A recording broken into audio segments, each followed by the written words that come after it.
Hi and welcome to Bolton Circuit Thought for the Day, which today is based on John chapter 3 verses 1 to 15. I'm just going to read the opening verses of that passage. Now there was a Pharisee, a man named Nicodemus, who was a member of the Jewish ruling council. He came to Jesus at night and said, "Rabbi, we know that you are a teacher who has come from God. For no one could perform the signs that you are doing if God were not with him." So I invite you to imagine that you are there with Jesus in that ancient olive grove by night, relishing the tranquility of the evening, its peace broken only by the quiet conversations of your companions and the campfire's comforting crackle. A breeze rustles in the trees, which is why you fail to hear the old man's approach. As he silently slips into the firelight, you realise with a jolt that he is wearing the robes of a Pharisee. Unsurprisingly, Peter scrambles to his feet, fixing the Pharisee with a stony glare. But Jesus stills him with a small gesture. "Nicodemus, welcome. Join us." Hesitant at first, Nicodemus accepts Jesus' invitation. The flickering flames illuminate the old man's troubled face as he warily watches the expressions of his fireside companions. This is how I always imagine that nocturnal encounter happening. A reputable rabbi covertly contacting a recognised rabble-rouser whose ministry has thrown him into a state of confusion.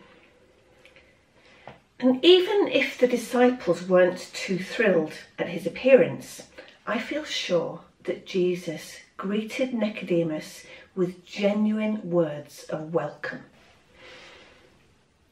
I'm interested in etymology. I like the meanings of words and where they come from. I enjoy the fact that in Old English, welcomer means a person whose coming is pleasing. I also love the Sanskrit greeting namaste, which means I greet the divine in you. Hands are lifted into a praying position, heads are gently bowed in respect. In Nepal, Christians exchange their namaste greeting to Jai Masi. This means I see Jesus in you. Eyes meet and smiles widen as they recognise the same spirit within. Jai Masi, I greet Jesus in you.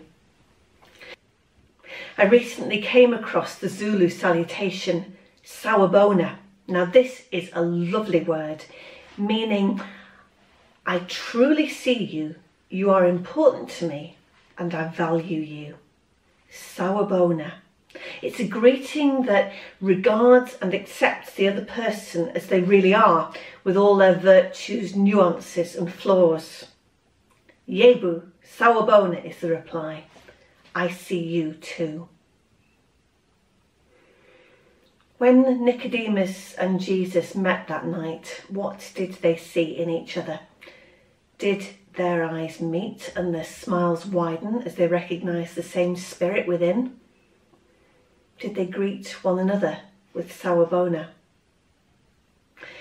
I've always imagined that Jesus' gaze would penetrate a person's soul. And then we have Nicodemus, wrestling with his tradition yet seeking truth in a state of confusion. And Jesus, pleased that Nicodemus had come, welcome, truly seeing and valuing him, sawubona, met him where he was. And then, if you read the passage, you'll find that Nicodemus gave Jesus his full attention and respect, recognising that same spirit within. Turn on the news in this past week and it's very evident that we're living in turbulent times. The horrific murder of George Floyd and the ongoing systematic injustice inflicted on African Americans has precipitated powerful protests in the US. Parallel demonstrations in the UK have focused on the deeply ingrained racism that underlies much of our own society. And racism is understandably a really hot topic at the moment. What I've noticed on social media is that there's been some really bitter and angry exchanges between folk who would have considered themselves to be friends, or at least Facebook friends, in that sense of the word.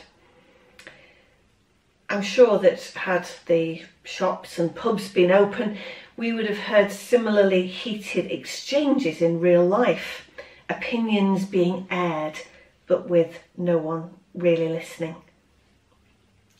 It's difficult to greet somebody with sawabona in the virtual world. With no real presence or eye contact, how can we truly see someone with all their virtues, flaws and nuances and then genuinely engage with them? Much easier just to fire off an opinion. But I do wonder, are we honestly any better at seeing, accepting and listening to people in real life? And the challenge to all of us is to always endeavour to see each individual as they truly are, to regard them as a person containing and sharing that divine spark, and to listen to them, as a character in one of Adrian Plass's novels beautifully put it, to listen to them with our whole face. And when we don't understand things, Nicodemus is our model. He was curious and he was candid. Despite his reservations, he saw something in Jesus which spoke to his spirit and broke open his beliefs. He genuinely wanted to know more. And meanwhile, Jesus, who loved all who came to him with an open heart, challenged Nicodemus with grace and with courtesy. We will soon, I hope, go back to meeting and greeting people every day.